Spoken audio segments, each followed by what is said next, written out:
Hello friends, Bangla test চ্যানেলে সবাইকে স্বাগত জানাই। আমি আজকে একটা পটলের ভাপা তরকারির রেসিপি নিয়ে চলে এসেছি। এটা একদম ইউনিক রেসিপি।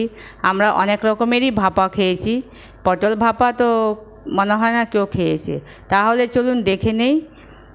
আর এখানে আমি পটল নিয়েছি, 5টা পটল নিয়েছি ভাপা তৈরি করব বলে। আর এগুলিকে আমি ধুয়ে নিয়েছি, পটলগুলিকে আমি আগেই ধুয়ে নিয়েছি, কেন কি কাটার পরে আর তরকারি ধুতে নেই। এই যে আমি এখন এগুলিকে প্রথম ছুলে নেব। এই যে আমি একটা কেটে দেখাচ্ছি। এই যে চটপট করে এখানে ছুলে নেব। আগে ছুলার পরে মাঝখান থেকে এটাকে 2 ফালি করে নেব। এই যে ছুলা হয়ে গেল।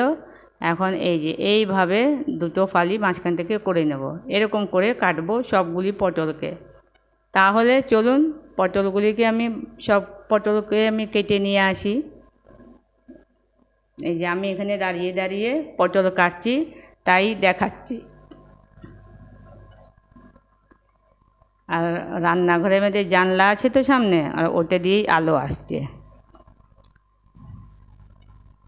এই যে আমার সব পটল কাটা হয়ে গেছে খুব ভালোভাবে। আর আমি এখন ধোবো না, এখন একটা মশলা তৈরি করে নেব। এই যে এখানে আমি নিয়েছি আদা একটুখানি, 1 টুকরো পোস্ত নিয়েছি বড় 1 চামচ, 4টে কাঁচা লঙ্কা, আর রসুন নিয়েছি এই 5-6টা কোয়া রসুন। এগুলিকে শিলনোড়ায় মিহি করে বেটে নেব। আর একটু আদা অবশ্যই দেবেন, আদার ফ্লেভারটা তরকারিটার মধ্যে এত ভালো লেগেছে। আমরা তো খেয়েছি, তাই বলছি, এই এত ভালো লেগেছে, আদার ফ্লেভারটা খুব ভালো লেগেছে। আপনারাও একটু আদা দেবেন। এই যে আমার মশলা বাটা হয়ে গেছে। আর এই যে আমি প্লেটে করে নিয়েছি। তাও আমি দেখাচ্ছি, দাঁড়ান। আমি বলছি কি, দাঁড়ান দেখাচ্ছি। এই যে মশলা বাটা হয়ে গেছে, কি সুন্দর মিহিভাবে মশলাটা বেটেছি। শিলনোড়ায় মশলা বাটলে একটা আলাদাই টেস্ট আসে তরকারিতে। কড়া চাপিয়ে দিয়েছি, তেল দিয়ে দিয়েছি কড়াতে। এবার তেলটা গরম হবে যেই, সেই পটলগুলিকে আমি ভেজে নেব। এই যে মিডিয়াম টু হাই ফ্লেম রাখবো, লো টু মিডিয়াম রাখবো না, মিডিয়াম থেকে হাই করে রাখবো। কেন কি লো করে রাখবো তো পটল থেকে জল ছাড়বে, তো সেরকম করবো না। সেরকম করলে পটলগুলি একদম নেতিয়ে যাবে, কীরকম হয়ে যাবে না, বুঝতে পারছেন তো আমি কি বলছি? সেই জন্যই পটলগুলিকে হাই ফ্লেমেই পটল ভাজবো। এই দেখুন পটল ভাজা হয়ে গেছে, এবার আমি প্লেটে তুলে নিচ্ছি। এই যে কি সুন্দর কালার দেখা যাচ্ছে না? এবার আমি এই বাটা মশলাটা পটলের মধ্যে ছেড়ে দিচ্ছি। তারপরে দেব সামান্য একটু হলুদ। ভাজার সময় একটু হলুদ দিয়েছি, একদম একটু, এখনও দিয়েছি। আর এই যে আন্দাজ করে লবণ। সবগুলিকে ভালো করে মিক্স করে নিচ্ছি। আর ভালো করে মিক্স করতে হবে, কেন কি প্রত্যেকটা পটলের গায়ে মশলাটা কোট হতে হবে।